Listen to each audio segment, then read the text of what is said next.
We have been hearing for at least a decade that Vietnam is replacing China as the factory of the world. But how much merit is there in this statement when 70% of Vietnamese exports to the United States currently find their origins in China? By applying arguments from esteemed Professor Ding Yifan, this video seeks to capture the undercurrents of the world's manufacturing landscape. The surge of Made in Vietnam can be better understood when one recalls the immediate interest in Mexico shown by Chinese companies upon Mexico's admission into the North American Free Trade Agreement. Due to low tariffs on exports to the U.S., Mexico was undeniably presenting itself as the ideal destination for product assembly before the products would eventually enter the U.S. market. Hence, many Chinese companies exporting bulk commodities and industrial products, such as cars, would naturally route their products through Mexico to avoid higher tariffs. And the result? An increase in China's trade surplus with Mexico and Mexico's trade surplus with the U.S. Consequently, what we previously witnessed as the U.S.'s trade surplus with China diffused into the U.S.'s trade surplus with various countries, as a global division of labor in industrial chains worked its charm. To put the rise of Made in Vietnam into perspective, we must consider both its economic and political driving forces. Economically, the ever-rising land and labor costs in China have made Southeast Asia an appealing option for manufacturers to relocate their production lines, or even entire industrial chains, as Vietnam now boasts comparative advantages in these aspects. Politically, the decisions of Chinese companies to move production overseas are driven by the U.S. government's tariffs and import bans on Chinese goods for reasons of human rights violations, such as those related to Xinjiang cotton. On a side note, the West is ironically experiencing shortages of gunpowder because its Xinjiang sanction is putting a strain on the supply of cotton as an important ingredient of artillery.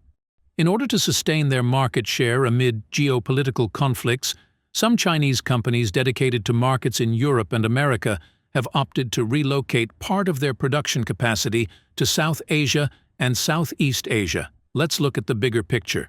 In response to the global economic slowdown, coupled with the rise of protectionism and anti-globalization, China's foreign trade has undertaken a structural transformation. Although the U.S. and its allies still found themselves among China's top 5 trading partners in 2022, namely ASEAN, EU, U.S., Japan, and South Korea, their shares have declined, while countries along China's Belt and Road Initiative, Russia, and ASEAN are rapidly catching up. This trend became even more notable since the pandemic, with China's exports to non-Western countries officially surpassing those to the US, EU, and Japan in 2023. 3 important factors are contributing to this shift. First, China is actively diversifying its export market. China has learned the dangers of putting all its eggs in one basket the hard way, realizing that an over-reliance on a few developed economies poses great problems when geopolitical strife arises. Considering the timeline, China started consciously diversifying its export market in 2010 and accelerated the effort recently. The effort is also a defense against the impact brought by the West's economic recession following the 2008 financial crisis and spurring societal movements such as the Occupy Wall Street movement. Chinese exports are, of course, not exempt from these influences. The Belt and Road Initiative was partly China's countermeasure against potential export decline and partly preparation for exploring new markets. Secondly, a surge in foreign investment has contributed to the great leap in China's exports to the non-Western markets. When their own capabilities fall short, countries alongside the Belt and Road Initiative would request China's assistance in building infrastructure projects like ports, airports, railways, and highways. China's assistance extends beyond finance to include the export of essential machinery. This means China is no longer solely an exporter of consumer goods, but also of high-value-added products such as the electromechanical equipments. And this benefits countries on both ends.